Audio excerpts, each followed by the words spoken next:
두 번의 화재로 17명의 사상자가 발생한 대우조선해양에 대한 수사 결과 안전관리가 총체적으로 부실했던 것으로 드러났습니다. 술 취한 승객이 버스기사를 폭행하는 일이 창원에서 또 일어났습니다. 법은 강화됐지만 폭행은 여전합니다. 경남도의회가 올해 의사 일정을 마무리했습니다. 중재 기능이 좋았다는 평가와 함께 견제와 감시 기능이 부족했다는 비판도 받고 있습니다. 경남교육청의 청렴도가 11위로 나타났습니다. 직원들의 인사 불만이 청렴도 하락의 원인이어서 논란이 일고 있습니다.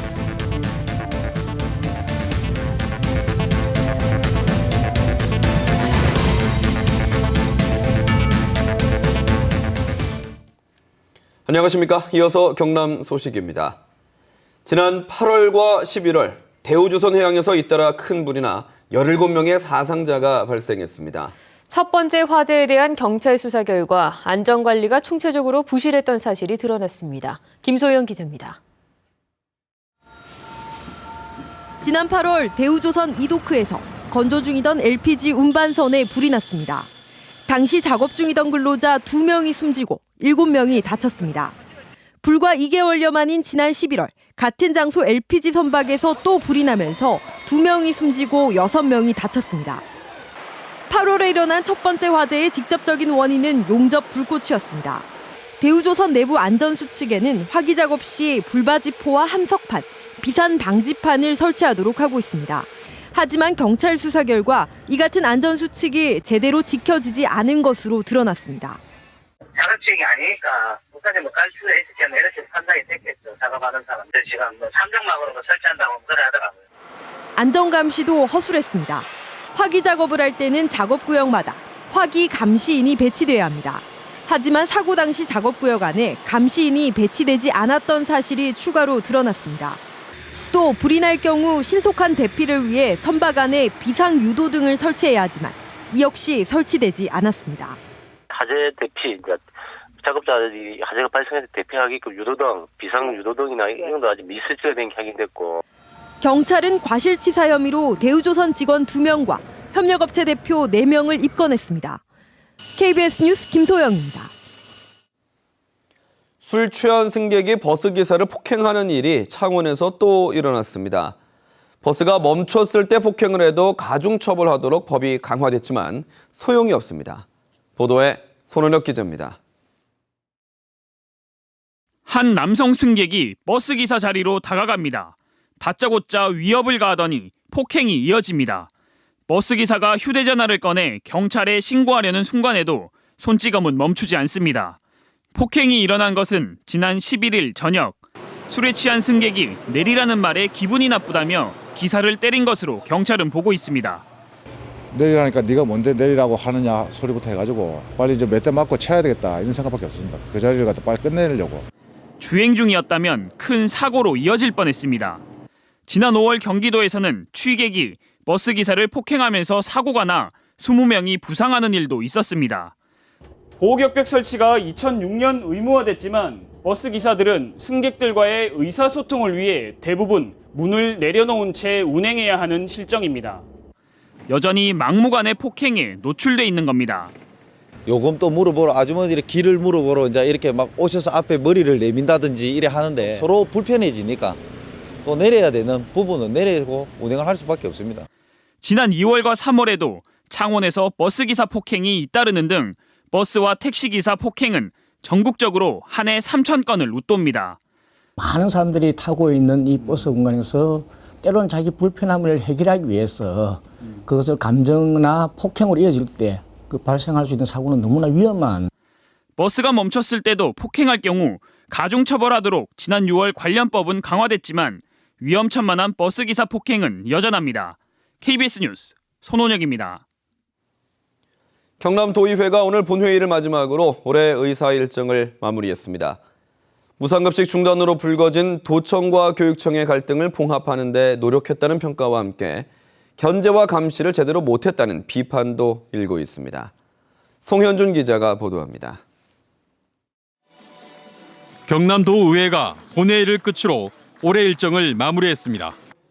홍준표 지사의 무상급식 중단에 따른 후폭풍이 몰아친 곳은 다름 아닌 도의회였고 도의회도 무상급식 중재에 노력을 기울이기도 했습니다. 안타까운 부분도 있고 또 아쉬웠던 부분도 있습니다만 내년에는 더욱더 우리 350만 도민들의 목소리에 귀를 기울여서 김윤군 의장이 나서 도청과 교육청을 상대로 세 차례 무상급식 중재를 했지만 양기관의 입장 차이를 좁히지 못해 무산되고 말았고, 경상남도가 무상급식 중단에 따른 후속 대책으로 내놓은 서민자녀 교육지원 조례를 중앙정부와 협의가 되지도 않았는데도 통과시키면서 학부모들이 도의회 앞에서 대규모 집회를 열기도 했습니다. 또 일부 도의원들의 우려 속에 급식조사특위를 구성해 학교 급식 전반을 조사했지만 중복 계산에 과장된 비리 의혹 금액을 발표하면서 논란을 빚기도 했습니다. 올 한 해를 돌아볼 때 도의회가 도민 대표로서 집행기관에 대한 견제와 감시에서 한 채 소홀함이 없었다고 평가하기는 좀 어렵지 않나 이렇게 평가가 됩니다. 또 무상급식을 요구하는 도민들의 정서를 어떻게 해결해야 할지는 내년 도의회가 풀어야 하는 과제로 남았습니다. KBS 뉴스 송현준입니다. 경남교육청이 청년도 평가에서 11위를 기록했습니다. 1년 만에 3계단이 떨어졌는데요. 특히 직원들의 인사불만이 표출되면서 내부 청년도 등급이 처음으로 하락했습니다. 김대진 기자의 보도입니다. 국가권익위원회가 발표한 17개 시도교육청 청렴도 평가에서 경남교육청은 11위를 기록해 지난해 8위에서 3계단 떨어졌습니다. 종합청렴도는 전체 5등급 가운데 4등급을 받았고, 외부 청렴도와 정책 고객 평가는 변화가 없었지만 내부 청렴도가 지난해 2등급에서 4등급으로 내려갔습니다. 주목할 부분은 내부 청렴도 가운데 인사와 관련된 업무 청렴 지수입니다. 2012년부터 꾸준히 상승하던 지수가 올해 처음으로 하락했습니다. 업무 청렴 지수가 떨어진 데다 부패 사건에 따른 감점이 더해지면서 올해 내부 청렴도는 13위, 지난해 7위에서 6계단이나 추락했습니다. 경남교육청의 이른바 척건 인사를 비롯해 직원들의 다양한 인사 불만이 평가 과정에서 그대로 드러났다는 분석입니다. 진보교육감 체제에서 오히려 청렴도가 떨어진 데 대해 경남교육청은 큰 충격을 받은 모습입니다. 당장 비상회의가 소집됐습니다. 박종훈 교육감은 본청과 직속기관, 시군교육청 간부들을 대상으로 내일 긴급회의를 열고 대책 마련에 나설 예정입니다. 내년 평가에서도 급식과 관련한 행정사무조사와 앞으로 경찰의 수사 결과에 따라 청렴도는 높아질 가능성이 별로 없다는 전망 속에 경남교육청의 고민은 깊어지고 있습니다. KBS 뉴스 김대진입니다. 재개발구역 가운데 경기 불황으로 오랫동안 개발이 미뤄진 곳이 많습니다. 이에 따라 주민들의 불편이 커지면서 경남에서는 처음으로 조합이 해산되는 곳까지 생겨났습니다. 보도에 김준원 기자입니다.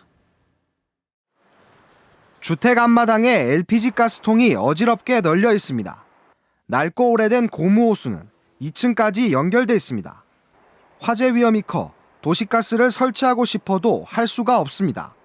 지난 2008년 재개발 지역으로 지정돼 공공시설을 설치할 수 없기 때문입니다. 지어진 지 20년이 지난 낡은 건물이지만 신축이나 증축도 제한되면서 주민들의 고통은 커지고 있습니다. LPG 가스 쓰다 보니까 생활도 불편하고 시설도 낙후돼 있고 그러다 보니까 세입자가 들어오지가 않죠. 건설 경기 불황으로 시공사는 사실상 재개발을 포기했습니다. 그 당시에는 이제 금융위기가 있었고 분양 시장이 굉장히 안 좋았지 않습니까? 그런 상황에서 이제 자금을 저희도 무한정 투입할 수 없는 입장이고 집행이 중단된 걸로 알고 있습니다. 결국 조합원들이 재개발 해산을 요구하고 나섰습니다. 조합원의 60%인 389명은 최근 재개발 조합 해산을 요구하는 동의서를 창원시에 제출했습니다. 해산 절차가 진행되면 경남의 재개발 구역 가운데 첫 해산이 될 것으로 보입니다.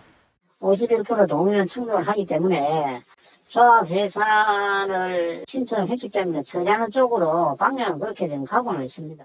현재 창원에서 진행되고 있는 재개발 지구는 모두 27곳, 사업 시행 인가를 받은 7곳을 제외하고는 대부분 재개발이 중단된 상태입니다. KBS 뉴스 김준원입니다. KBS 창원방송총국의 희망 2016 나눔 캠페인 나의 기부 가장 착한 선물 성금을 보내주신 분들입니다.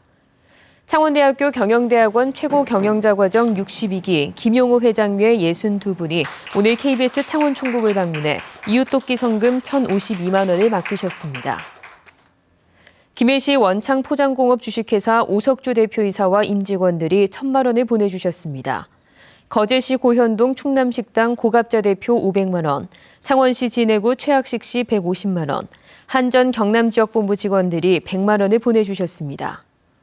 창원 상남동 상남시장 털보쌀 상회 참기름에서 100만 원, 창원 상남동 상남시장 금천어탕에서 100만 원, 거제시 가정어린이집 연합회에서 100만 원, 농협 거제시 지부 김종수 지부장과 직원들이 100만 원을 보내주셨습니다. 성금을 보내주신 분들께 감사드립니다.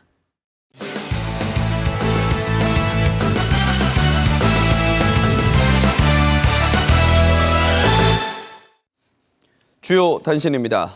내년 4월 13일에 실시하는 제20대 국회의원 선거의 예비후보자 등록이 오늘부터 시작됐습니다. 경상남도 선거관리위원회는 오늘부터 내년 3월 중순까지 각 지역선관위에서 예비후보 등록을 접수한다고 밝혔습니다. 예비후보로 등록하려면 전과 기록과 정규 학력에 관한 증명서 등을 제출하고 기타금 300만 원을 내야 하며 예비후보자로 등록하면 제한적인 범위에서 선거운동을 할 수 있습니다. 경상남도의 내년도 예산이 오늘 경남도의회 본회의 의결을 거쳐 7조 2,963억 원으로 확정됐습니다. 도의회 논의 과정에서는 도민안전체험관 건립비 50억 원 등 당초 예산안에서 13건 75억 원이 삭감됐습니다. 주요 사업별로는 도민안전 예산이 올해보다 3.7% 늘어난 1,526억 원, 기초생활보장과 취약계층 지원 등의 5.5% 증가한 2조 5천억 원입니다. 경남 소식이었습니다.